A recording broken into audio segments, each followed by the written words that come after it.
Assalamualaikum warahmatullahi wabarakatuh. Kembali lagi dengan saya Jojo 32 channel YouTube saya. Terima kasih terhadap semua rekan-rekan atas atensi dan supportnya terhadap channel YouTube saya Jojo 32 channel. Semoga channel ini bermanfaat bagi kita semua. Jangan lupa subscribe, like, share, and comment. Semoga channel ini selalu menjadi idola bagi kita semuanya. Amin ya robbal alamin.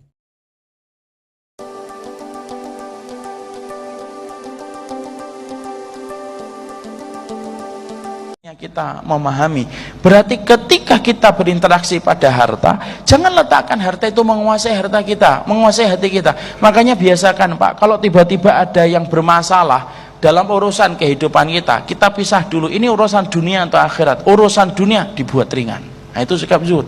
Tiba-tiba mobil kita sudah betul-betul diem, tiba-tiba ditabrak brek gitu, padahal kita tidak salah. Turun kita, waduh bagian belakang rusak. Yang nabrak orang tidak punya Pak, kelihatan gitu motornya gitu. Baru nabrak mobil kita, bannya 2 lepas Pak, gitu kan. Dia ngomong maaf ya Pak, maaf saya tidak punya uang. Kita pengennya marah, kalau memang kayak gitu Bu, hati-hati Pak. Iya Pak, saya sudah hati-hati tapi remnya ketinggalan di rumah misalnya. Maka kemudian kalau kita mendapati kayak gitu, sudah lihat mobil gitu, ya Allah, ya sudahlah, urusan dunia ringan Pak. Anak kita ternyata kemudian belum diterima di kerjaan apa yang dia inginkan di tempat-tempat profit gitu, itu ternyata tidak diterima Bi, ya sudah, dunia dibuat santai. Karena dengan perkara itulah beban kita itu hilang Pak. Itulah yang dimaksudkan oleh Allah, wa wada'na angka wisrah, itu di situ Pak. Karena beban yang paling berat itu beban dunia. Makanya kenapa para ulama dulu sering berkata, interaksi paling mulia ketika menyikapi harta itu pada sikap zuhud itu. Itu benar Pak. Dan itulah yang menjadikan akhirnya kita ngerti, kalau kemudian kita sudah tidak terlalu menempatkan dunia itu menjadi yaitu obsesi terbesar dalam kehidupan kita, ringan Pak. Hidup kita itu dalam kebaikan itu jadinya ringan Pak.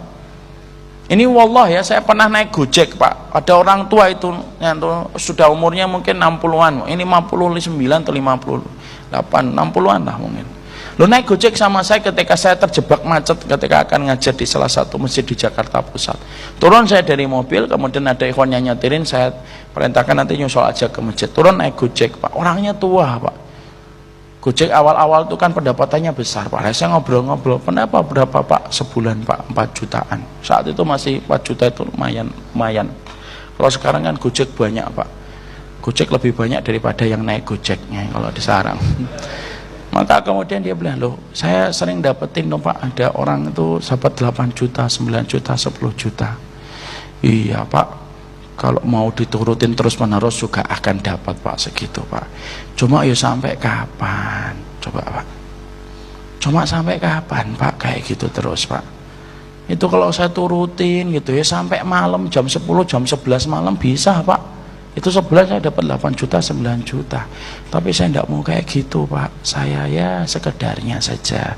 Ada adzan, saya matikan aplikasi saya duduk, saya sholat, zikir. Ada kajian Pak, ya saya ikutin kajian.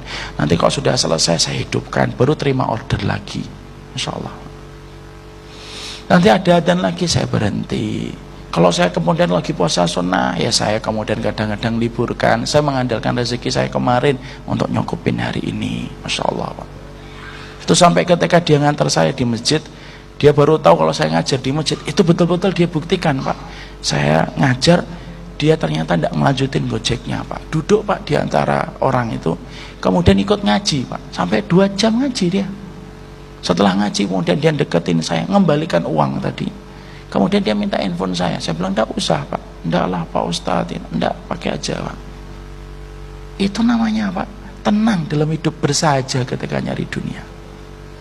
Coba kalau kemudian kita ngobrol, ada nggak orang yang kekayaannya lebih banyak daripada beliau, tapi justru kemudian hidupnya tidak tenang? Oh banyak Pak. Orang itu sudah punya gaji 30 juta, 40 juta, terus saja pagi bangun tuh yang dipikirkan bisnis, meeting. Makanya mobilnya kesenggol dikit marah-marah, mencak-mencak sampai bisa pukul-pukulan. Karena sudah capek ya Pak. Orang yang paling capek itu kalau mikir dunia Pak. Tapi orang yang paling enggak capek itu kalau mikir akhirat. Makanya akhirnya ketika dia jalan itu, kemudian apa, capek gitu, sudah 30 juta 40 juta, sudah sebanyak itu. Kadang-kadang 10 hari yang terakhir aja itu masih dipakai untuk nyari duit loh Pak. 10 hari yang terakhir di bulan Ramadan sudah nyari setahun, Allah minta 10 hari yang terakhir sudah selesai, masuk ke masjid, lo masih dijadikan 10 hari yang terakhir itu masih dipakai untuk nyari dunia. Lo tidak cukup itu Pak, ya enggak? Kemudian rumahnya masih nyicil 15 tahun, mobilnya masih nyicil 23 tahun. Jadi kalau kemudian buka mata nutup mata itu kredit aja yang dipikir.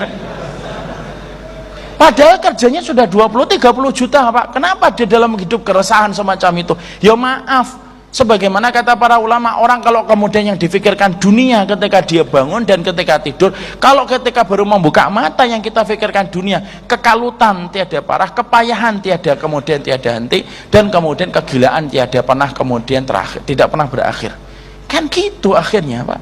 Coba lihat Bapak ojek tadi. Saya tanya, beliau bukan tukang pondok, bukan anak santri pondok, bukan orang ustadz, bukan orang yang tampaknya kemudian dari Madinah, enggak Pak, cuma tamatan kemudian MTS, dia bersahaja, motornya pun biasa Pak, tapi menikmati hidupnya itu kerasa, sore pulang Pak, ketemu lagi dengan keluarganya, berkumpul maghrib, sholat, kemudian ke masjid katanya, isya pulang ngobrol dengan istrinya, kemudian istirahat Pak. Coba Pak, kita ini Masya Allah berangkat sebelum matahari terbit, lo pulang matahari sudah tenggelam setenggelam-tenggelamnya, ini baru pulang kita. Loh, tapi kemudian akhirnya ya tidak pernah cukup. Kenapa? Yang hilang itu berkahnya Pak, kalau kemudian zuhud itu sudah tidak ada. Tempat dia duduk dulu, tempat dia duduk makan kacang sambil minum teh, duduk kok di situ bisa menghilangkan. Quran yang dia baca dulu lengkap dengan rehalnya. Bangun kau tengah malam, kau bentang sajadah, duduk kau di situ, kau buka Quran yang dia baca dulu, hilang rindu. Tapi setelah dia tak ada, makanya mumpung dia masih ada, ciumlah tangan, peluklah badan, ciumlah kening. Kalau kau ada duit, kirim.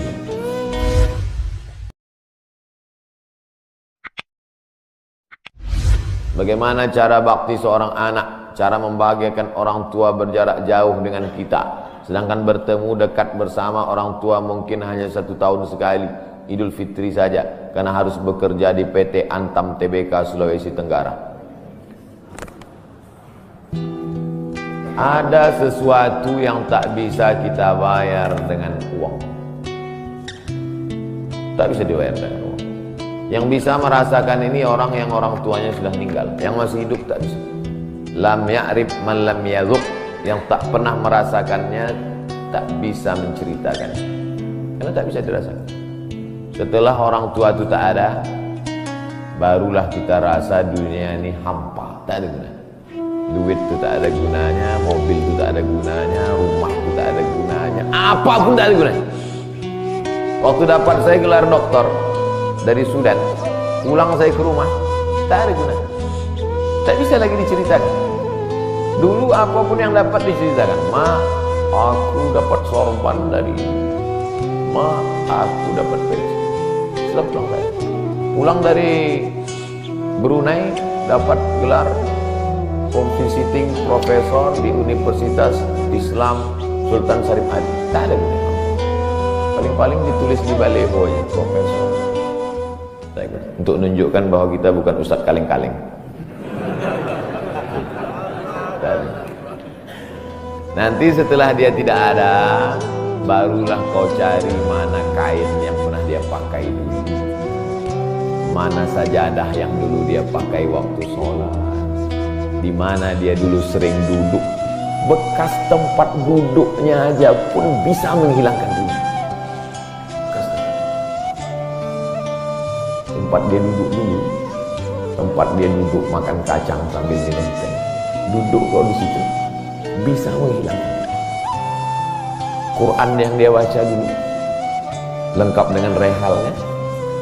Bangun kau tengah malam, kau bentang sajadah, duduk kau di situ, kau buka Quran yang dia baca dulu, hilang rindu. Tapi setelah dia tak ada, makanya mumpung dia masih ada, ciumlah tangan, peluklah badan, ciumlah kening. Kalau kau ada duit, kirim. Tak bisa, karena cari makan jauh Pak Ustaz, mesti terbangun dari Sumatera sampai kemari. Apa boleh buat? Memang begitu kondisi ekonomi kita sekarang. Allah tidak marah, tapi kalau kau mampu, kirimlah. Siapa orang yang kira-kira bisa digaji, dibayar untuk memasakkan dia di rumah? Berkirim. Karena sampai masanya nanti duit yang banyak itu tidak ada gunanya. Sebanyak apapun kau simpan, tak ada rasanya lagi. Hampa dari gue. Maka mumpung dia masih ada. Idul Fitri paksa-paksakanlah pulang. Mahal tiket pesawat, tabunglah. Teleponlah. Masih ada dia menyambut teleponmu, berikan HP yang kira-kira lama dia pakai, tinggalkan. Mak, ini chargernya, ini handphonenya, ini baterainya, persiapan kalau rusak pasangkan di sini. Nanti kalau aku telepon, sampai masanya nanti handphonenya berbunyi tapi tak ada yang angkat. Selagi dia masih ada, senangkanlah hatinya. Kirimkanlah kain. Kain itu tidak akan dia pakai, tapi insya Allah menyenangkan hatinya. Ketika hatinya lapang, lapang rezeki. Ketika hatinya senang, senang hidup. Tapi kalau sudah hatinya sempit, meleleh air matanya, rindu karena tak pernah kau telepon, disitulah awal azab Allah. Kau akan berenang dalam kesengsaraan. Mudah-mudahan Allah mengampuni dosa kita semua, dosa yang bodoh. Ala hazihi niyah al-fatihah. A'udzubillahi minasyaitonir rajim. Bismillah. Alhamdulillah rabbil alamin. Ar-Rahmanir Rahim. Maliki yaumiddin. Iyyaka na'budu wa iyyaka nasta'in. Ihdinas siratal mustaqim. Shiratal ladzina an'amta 'alaihim ghairil maghdubi 'alaihim waladdallin. Amin. Rabbana ighfir lana dzunubana, ampunkan dosa kami ya Allah. Wali abaina, ayah kami ya Allah. Melepuh kulitnya untuk menyekolahkan kami, tak dapat kami balas budi baiknya ya Allah. Wali ummahatina, ummah kami, 9 bulan 10 hari kami dikandungnya, 2 tahun kami disusukannya, mengalir darahnya dalam badan kami, tak dapat kami balas. Tak dapat kami balas kebaikannya, sekali teriakannya saat mengeluarkan kami ke alam yang fana ini. Tak dapat kami balas kebaikannya ya Allah. Kalau dia masih hidup, sahih jasadaha, sehatkan badannya. Qawi imanaha, kuatkan imannya. Ar-rahmazuk hal istiqamata, berikan dia istiqamah dalam iman dan Islam. Kalau dia sudah meninggal dunia, lapangkan kuburnya ya Allah. Nawwir qabraha, terangkan makamnya ya Allah. Allahumma ja'al qabraha radatan min riyadil jinan. Jadikan kuburnya salah satu dari taman-taman surga. La taj'al qabraha hufratan min hufarin niran. Jangan jadikan kuburnya salah satu dari lubang neraka ya Allah. Allahumma ja'al abana'ana barina liwalidiha. Jadikan anak-anak kami anak-anak yang berbakti kepada orang tua. Allahumma hafazhum min kulli su' wa syarr. Jaga anak-anak kami dari segala perbuatan maksiat dan dosa ya Allah. Rabbana zalamna anfusana, kami sudah banyak buat silap salah dan dosa. Wa illam taghfir lana, kalau kau tidak mengampuni dosa kami, wa tarhamna, kalau kau tidak merahmati kami, lanakunanna minal khasirin, sudah lama kami jadi orang-orang yang rugi. Allahumma ja'alna minat tawabin, jadikan kami orang yang bertaubat di bulan mulia ini ya Allah. Wa ja'alna minal mutatahhirin, jadikan kami orang yang mensucikan hati. Wa ja'alna min ibadikas salihin, jadikan kami hamba-hambamu yang salih. Allahumma ja'al akhira kalamina inda intihai ajalina, kalau ajal kami sampai, malaikat maut tiba mencabut nyawa kami, jadikanlah yang terakhir keluar dari mulut kami la ilaha illallah Muhammadur Rasulullah SAW. Kalimatu haqqin 'alaiha nahya, dengan itu kami hidup, wa 'alaiha namutu, dengan itu kami mati, wa biha nub'atsu, dengan itu kami nanti akan dibangkitkan di padang mahsyar. Rabbana atina fid dunya hasanah wa fil akhirati hasanah wa qina adzabannar. Wa sallallahu ala sayyidina wa maulana Muhammad wa ala alihi wa sahbihi wa sallam. Walhamdulillahi rabbil alamin.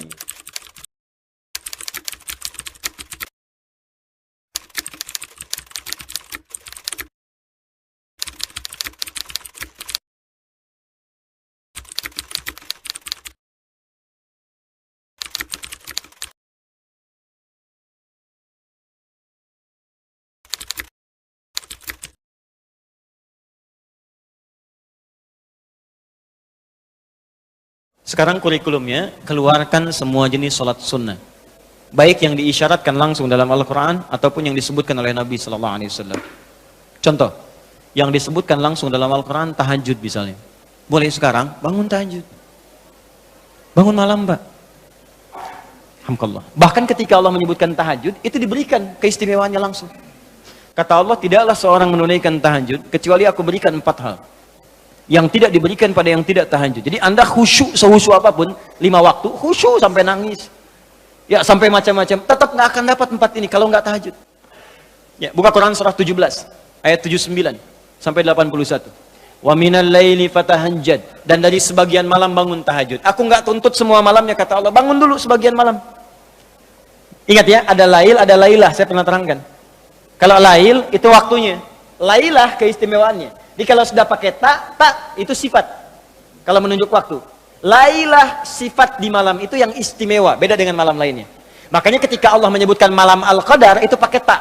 Inna anzalnahu fi Lailatul Qadar, pakai ta. Wa ma adraka ma Lailatul Qadar, pakai ta. Kalau nggak pakai ta, itu artinya malam, setiap malam terbuka. Ya, lail, jamaknya layali. Lailun, layali, lela, lili, lala, itu malam. Ya, ibu leli, ibu malam-malam. Ya, fokus. Wa minal laili, minnya tab'id di ilmu nahwu, sebagian, nggak usah semua. Ya, dari jam 8 tuh udah malam. Ya, sampai jam 4 tuh malam. 4 sampai setengah 5, setengah 5-nya subuh, jam 4 sampai setengah 5 disebut sahar, waktu menjelang subuh. Baik, malam panjang tuh. Kata Allah, saya nggak tuntut semua, silahkan tidur dulu. Nanti malamnya bangun, ambil sebagian aja. Kalau masih latihan, kata Nabi, jangan tinggi-tinggi dulu. Nggak apa-apa 15 menit, 30 menit, untuk latihan dulu. Ya, bangun di malam hari setelah istirahat disebut hajada namanya, hajad. Ha, jimdal, ha besar jimdal. Hajada itu bangkit setelah beristirahat di malam hari.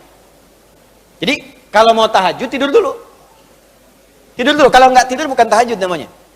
Qiyamul lail saja, qiyam, bangun saja, nama umum. Ya, qiyam. Tapi kalau Anda mau tahajud istirahat dulu. Supaya apa? Supaya tahajudnya itu ditunaikan dengan sempurna. Fresh, fokus, ngantuknya hilang dulu. Bangun. Hajada. Kalau Allah minta misalnya usaha bangun, usaha di ilmu sharaf tambahkan tak di depannya. Ini. Kalau usahanya mesti kerja keras karena tidak mudah untuk bangun, mesti ada tantangan, syiddah, keras, kejam, maka tambahkan tasydid di huruf sebelum akhirnya. Huruf akhirnya dal, sebelum akhir jim, maka tambahkan tasydid. Di fikih lughahnya. Kalau cuma pakai tajwid, itu 2 huruf yang disatukan. Jim berharakat dengan jim mati, satukan pakai tasydid. Tapi kalau Anda ngajinya ngaji balaghah, maka ditemukan di fikih lughah, syiddah menunjuk pada sesuatu yang tidak mudah dilakukan. Seakan memberikan gambaran begini, hey, apa Anda kira mudah ingin mendapatkan jadi istimewa? Tidak, berjuang dulu kata Allah. Kalau gampang semua dapat. Berjuang, berusaha bangun malam. Tapi tidak mudah dikerjakan. Allah ingatkan, berusaha tapi tidak mudah untuk dikerjakan. Mungkin bangun pertama masih ngantuk karena nggak pernah bangun malam. Bangun masih begini dulu. Duduk begini. Bangunnya 2:30, duduk. Begitu bangun begini jam 5. Makanya siapkan dari awal, berusaha dulu. Pasang alarm kalau di awal-awal. Kalau belum terbiasa, kalau sudah terbiasa, bangun sendiri Pak. Pasang alarm. Saya dulu saking nggak punyanya. Itu di pesantren itu. Ibu saya memaksimalkan, memberi. Disamakan semua. Bahkan survei, ya, berapa yang paling banyak diberikan kepada santri itu? Ibu saya paling maksimal ngasih. Saya nggak bisa teruskan cerita, nanti kita berhenti talimnya. Ya. Kemudian saat sebagian orang beli alarm, saya waktu itu nggak punya untuk beli. Saya datangi guru saya, salah satu guru tafsir. Pak, saya pengen tahajud, tapi saya nggak bisa beli alarm, nggak punya uangnya, saya bilang. Nah, ini pesan guru saya. Alarm terbaik, alarm yang Allah berikan. Kau minta sama Allah. Maka saya berdoa, ya Allah, saya pengen bangun jam 3 nanti tahajud. Betul Bu, Pak. Allahu Akbar. Alarm Allah itu luar biasa. Minta jam 3, di alarm jam 2. Bangun saya jam 2. Ya apa saja mimpinya, pokoknya bangun itu. Allah, begitu dia jam 2. Alhamdulillah. Tenang dulu, diam dulu kan. Siap-siap kan hadis Nabi begitu. Kalau bangun jangan langsung bereaksi. Duduk dulu sebentar. Itu di Abu Daud, nomor hadis 1367. Ya. Idza staiqadha min naumi fajalasa. Kalau Nabi bangun dari tidurnya duduk dulu. Famasaha biyadi min athari naumi, maka mengusap dengan tangan yang diduga paling bersih. Awas. Sebagian bekas ngantuknya. Hilangkan dulu. Setelah ngantuknya hilang baru doa. Jangan ngantuk berdoa, ya nggak nyambung. Masih ngantuk. Wah, alhamdulillahilladzi ahyana. Badana amatana amat dia begini kan, nggak bangun-bangun. Ya. Nah, itu jadi hilang dulu ngantuknya. Baru setelah itu sadar, berdoa, baca 10-11 ayat terakhir surah Ali Imran, baru masuk untuk berwudu, baru siap-siap tahajud. Ya, kalau kita baru di awal pasang alarm, ya beli. Ya pakai handphone bisa sekarang. Handphone tuh coba sih jadikan jadi aset akhirat. Cuma jadi koneksi dunia aja untuk apa? Jadikan aset akhirat. Pasang alarmnya, masukkan aplikasi Quran, update status hadis setiap hari, motivasi orang dengan kebaikan. Jadi pahala. Nah, ini yang dilihat di update, berita bola lagi.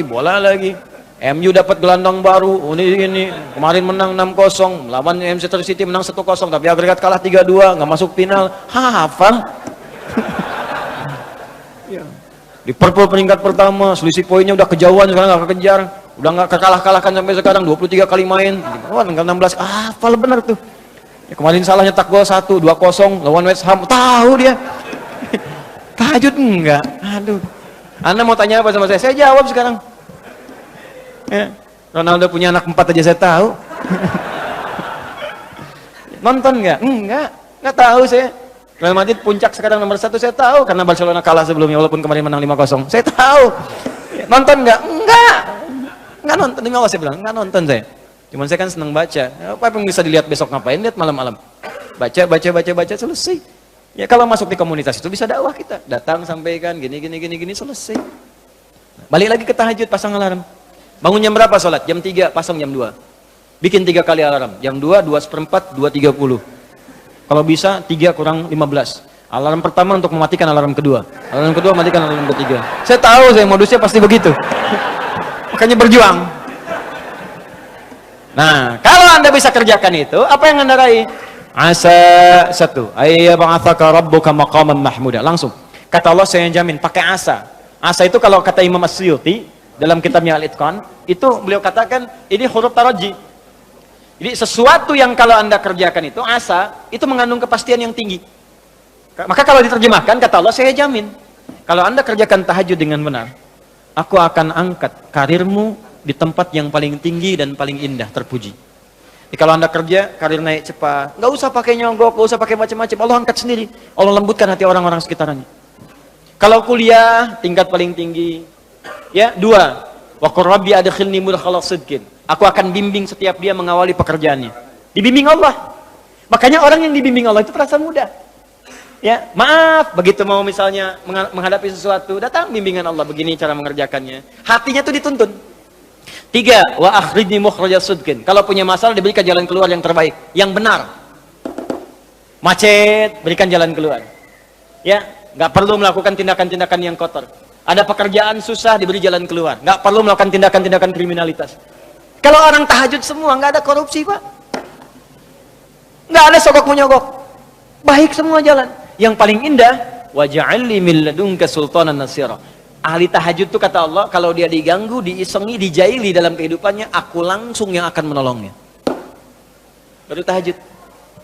Maka sekarang tolong keluarkan ya. Malam tahajud, siang turunkan dari syuruk, duha. Syuruk itu awal duha. Duha dibagi 3. Awal duha, pertengahan duha, akhir duha. Kemudian misalnya rawatib, 4 rakaat sebelum zuhur. Kalau nggak sempat 2, hadis Ibnu Umar. Kemudian 2 rakaat setelahnya. Ya, kemudian 2 rakaat setelah maghrib, 2 rakaat setelah isya. 2 rakaat sebelum subuh. Tambah dengan mutlak 4 rakaat sebelum asar. Ya, 2 rakaat sebelum isya. Ma bainal adzanaini rakaatain. Ya, 2 rakaat di antara adzan dengan iqamat. Tambahkan semua. Demi Allah saya katakan, catat kalimat saya ini. Kalau Anda benar mengerjakan semua ini ikhlas karena Allah, maka akan terjadi perubahan dalam hidup kita. Yang pertama Allah berikan bukan dunia dulu, karena dunia itu kecil. Yang pertama Allah berikan halawatul iman, berupa kenikmatan iman, berwujud ketenangan dalam jiwa kita. Kalau Anda tidak percaya silakan, kerjakan ini, maka akan hadir ketenangan yang tidak pernah kita rasakan sebelumnya. Kalau orang sudah tenang, Pak, itu kunci hidup tuh ketenangan. Masalah sebesar apapun tenang aja. Banjir, dia tenang aja. Jarang-jarang bisa berenang. Kamu ngapain lagi? Jelas ya?